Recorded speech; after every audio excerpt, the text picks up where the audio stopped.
Bonjour à tous et bienvenue sur boursicoté.com pour cette nouvelle analyse technique du CAC 40 en clôture. Alors hier j'étais absent, je n'ai pas pu faire donc l'analyse technique. Ce que j'aurais pu vous dire, c'est que l'ouverture ici sur Gap, suivie d'un comblement et d'une confirmation de franchissement ici de la zone des 7365 points, a ouvert la porte à une sortie de la dynamique haussière, puisqu'on avait toute une zone ici d'éléments techniques, à savoir ici justement cette zone qui a permis le comblement ici de ce gap baissier. Puis la moyenne mobile 20 exponentielle, et je vous avais dit sur une précédente vidéo que le test se ferait vraiment sur cette résistance oblique qui définit donc la tendance. Donc aujourd'hui, on est venu ici franchir cette zone dans une séance assez hésitante, et donc au terme de cette séance, eh bien, le CAC 40 termine à 7449,70 et gagne 0,35% par rapport à la clôture de la séance précédente. Au niveau des indicateurs techniques, eh bien, nous avons une configuration qui reste haussière. Les histogrammes donc, sont bien repassés dans la partie supérieure de la zone d'évolution, donc les histogrammes du MACD. Le RSI nous donne un signal légèrement haussier. On voit ici une petite phase d'excès temporaire liée à l'évolution du RSI dynamique. Et puis au niveau des volumes, c'est très faible, comme toute cette semaine. On sent que c'est la période estivale parce qu'on a plafonné aujourd'hui à 2 milliards, 2 milliards 8 ou 2 milliards 9, je crois. Non, même pas, on est à 2 milliards 5. Bon, c'est très très faible. Par rapport justement à cela, eh bien, il va falloir voir un petit peu ce qui se passera lorsque les volumes vont revenir. Toujours est-il que on n'avait jamais eu de franchissement aussi marqué de cette résistance oblique. Donc on le voit ici, on a certes une bougie en quasi-doji, on a eu une ouverture sur un gap haussier ce matin, et alors qu'hier cette résistance ici a été résistance, eh bien c'est imposé comme support. On reste toutefois sous la zone des 7470 points, zone qui a longtemps été support ici du range d'évolution suite à la dernière accélération baissière ici que nous avions connue. Et ensuite, eh bien, cette zone a été testée une fois et puis ensuite franchie. Et là, elle agit comme résistance. Donc jusque-là, on sort ici potentiellement de cette dynamique baissière. Vu la longueur de cette résistance, on pourrait même considérer que, vu le peu d'amplitude que nous avons sur cette bougie, on pourrait encore être dans, je dirais, l'épaisseur du trait. Il n'y a pas besoin d'aller chercher très loin lorsque l'on observe un petit peu cette ligne. Lorsque l'on clique dessus, si on déplace par exemple ce graphe ici on remonte légèrement. Bon, il n'y a pas de grand changement, mais au final, eh bien, ça pourrait, vu la longueur, en plus on a eu beaucoup de dividendes ici dans cette phase, ça pourrait donc expliquer un petit changement. Donc pour l'instant, eh bien, on va dire que on est sur une cassure mais qui n'est pas totalement confirmée. On aurait une totale confirmation si les cours repassaient au-delà de la zone ici des 7470 points. Au niveau du palmarès des valeurs, nous avons donc une séance haussière avec quelques belles hausses comme Accor Hotel qui gagne 1,66%, Eurofins Scientifique plus 1,41%, quelques autres valeurs légèrement au-dessus des 1% comme Publicis Group, BNP Paribas ou Safran. Au niveau des plus fortes baisses, on n'a pas de grosses baisses aujourd'hui. La plus forte baisse c'est Pernod Ricard qui perd 0,85% ou Stellantis 0,61% de perte. Kering, Thales ou Legrand sont sur des baisses inférieures à 0,5%. Donc pas de grosses baisses.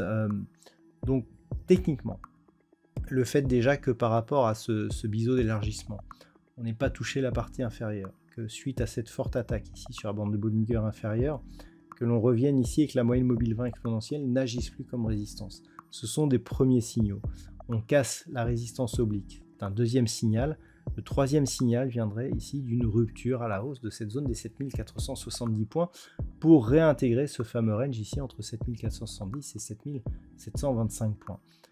Pour repasser dans une dynamique, pour commencer à reparler d'une dynamique haussière, alors il y a bien sûr la bande de Bollinger supérieure, mais surtout le dernier point haut significatif de la tendance baissière qui se situe sur cette bougie, avec ici un plus haut à, j'attends que ça se stabilise, voilà, à 7584,49. Donc ça va être la zone qu'il va falloir surveiller. Et par rapport à cela, eh bien, on peut commencer à dire effectivement que la dynamique baissière que nous avons depuis maintenant quelques mois, elle commence à s'affaiblir, puisque à force de tester justement cette résistance, eh bien, on est en train de lui faire perdre de la force, et que si on franchit ici, si on a par exemple la semaine prochaine une hausse des volumes, eh bien, on pourra considérer qu'on est en train de sortir de cette dynamique. Alors pour l'instant, on sortirait de cette tendance au profit d'un biais neutre, notamment si on réintégrait ici une zone supérieure à 7470 points, mais on repasserait en biais haussier. Alors on aurait d'autres, il y a ce point haut significatif, il y a la bolle supérieure, et on repasserait définitivement en tendance haussière en cas de rupture de la zone des 7725 points.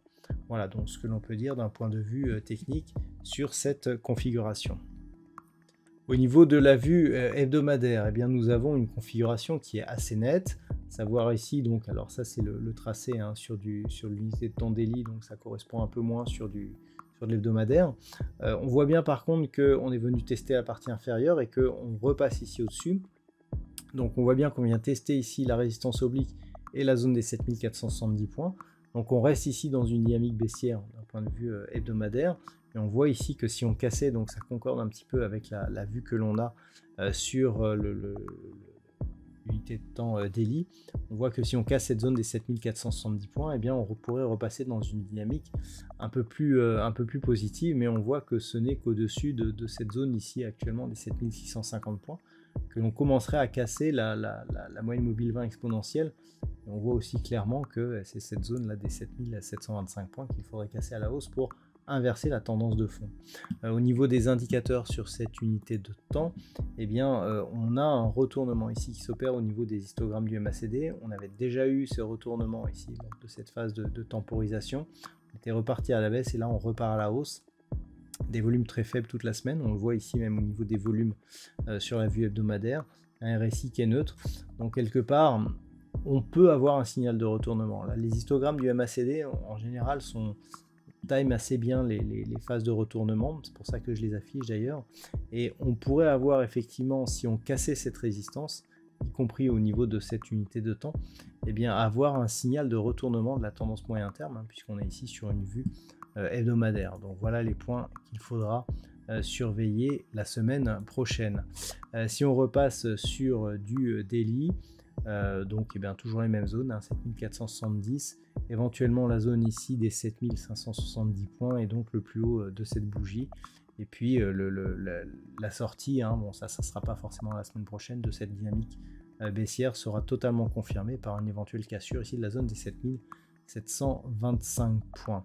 D'un point de vue statistique, nous étions sur des statistiques assez capricieuses, et bien ça continue, puisque on a un nombre d'occurrences très faible, donc je vais donner cette statistique, mais elle ne sera pas extrêmement fiable, hein, puisqu'elle repose sur très peu de cas représentatifs. Donc on serait sur une neutralité pour le début de la semaine, suivie d'une potentielle baisse, mais qui n'aurait pas un gros justement une grosse dynamique, hein. Donc voilà, petite phase de temporisation avec légère baisse, mais encore une fois c'est donné à titre informatif, puisque la fiabilité n'est pas forte et donc la conviction non plus n'est pas forte sur cette étude statistique qui repose donc sur l'évolution du CAC 40 sur ces 20 dernières années. Voilà donc ce que l'on peut dire sur cette analyse technique. Je vous souhaite un très bon week-end. On se retrouve dès la semaine prochaine pour d'autres analyses techniques, toujours sur le site boursicoté.com.